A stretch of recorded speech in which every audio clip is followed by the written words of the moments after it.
In this movie, you add a lighting scenario based on a daylight system.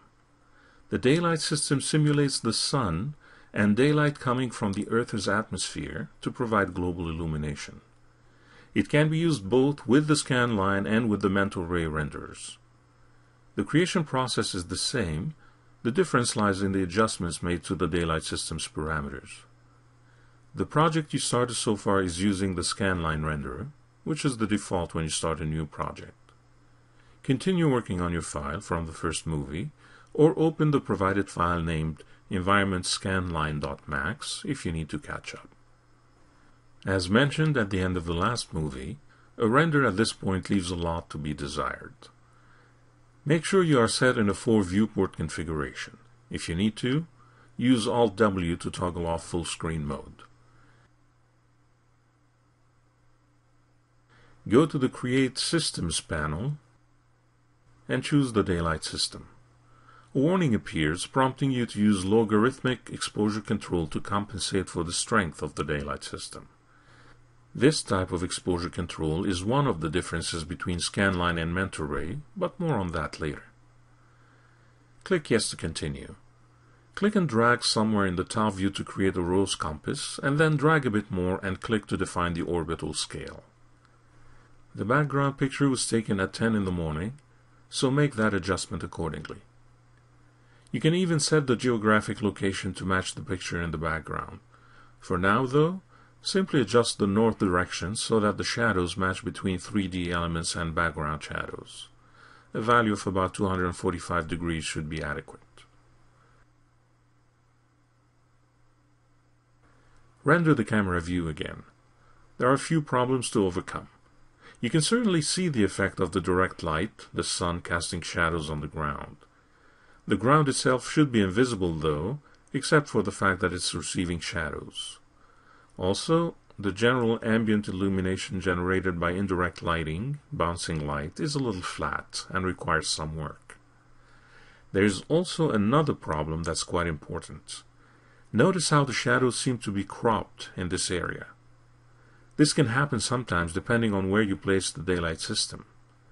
In its simplest form, the daylight system uses a direct light to simulate the sun, and in this case, the light beam is simply not large enough.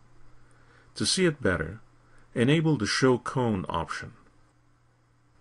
Sure enough, you can now see that the beam is too narrow. The light itself extends beyond the beam limits courtesy of the Overshoot option, but the shadows are restricted within the beam area. Temporarily disable the Overshoot option and set the hotspot beam value large enough to encompass the scene. For the scene in this movie, a value of about 25 to 30 meters should do. Enable Overshoot again, as this ensures the light itself extends beyond the beam as it was by default, and then disable Show Cone. Test render again. Now the shadows are a bit more accurate. Next, you take a look at how to make the ground invisible, except for its ability to collect shadows. Go to the Slate Material Editor and add a matte shadow material to the viewer. Double-click its node to see the properties. Make sure it's set to receive shadows and apply it to the ground plane. Render again. This time, the ground is invisible and the shadows look like they're cast on the sidewalk. The shadows are black though, but you can control the color and density. Note how the tree shadows in the back have a slight tint of blue. In fact, right-click on the tree shadows in the rendered scene. An eyedropper appears. This gives you feedback on the sampled color and even places it in the color swatch. This means that you can now copy that color swatch with the right-click, and then, in the Modify panel, paste it as a shadow color for the light.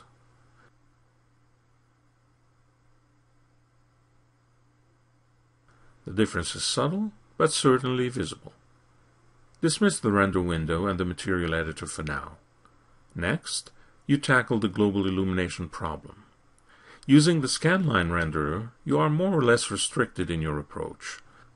You can certainly try and add other light sources here and there, but that beats the purpose of using the daylight system. The daylight system is made of a sunlight source for direct illumination and a daylight source to provide global or indirect illumination. At this point, the daylight source is using a skylight option, but the Scanline renderer is not really taking advantage of it yet. In order to take advantage of the skylight, use a tool called Light Tracer. This can be accessed from the rendering menu.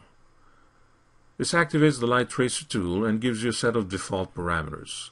The two most important parameters are ray samples and bounces. The bounces value controls the accuracy of the solution, while the ray samples value controls the quality. The higher these values, the better the solution, but the longer the rendering time.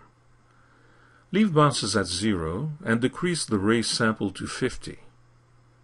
Test render the camera view. It doesn't look too different from earlier. That's because the bounces value is at 0. Increase the number of bounces to 1 and try again. The rendering is slightly longer now, but it does look better. You'll worry about the noisy textures in a second. First, deal with the general illumination. Increase the global multiplier to 4 or 5 and try again. Once you're satisfied, you can increase the ray samples value for a better quality rendering. Try it at 500 or even 1000 if you have a good computer system. The scene is starting to look good, but there are a few limitations inherent to the Scanline renderer and the Light Tracer engine. This scene was reasonably quick to render, but it isn't a very heavy scene to begin with. The Light Tracer engine has been known to choke with heavier scenes. The materials currently used are all based on the standard material. The render looks fine in this case, but not very natural and a bit CG-like, especially when it comes to reflective materials like metal and glass. Also, the current shadows are very crisp, in fact, too crisp, even for a sunny day. This is down to the fact that the light used to simulate the sun is based on a direct light casting ray-traced shadows. You could switch to shadow maps for softer shadows, but then you lose the transparency effect for transparent shadows. You can try and fiddle with advanced ray-traced options to get softer shadows, or you can use a completely alternative approach using mental ray. By the same token, you'll learn to use materials that are more natural looking and integrate better with the environment. This is what you do in the next movie.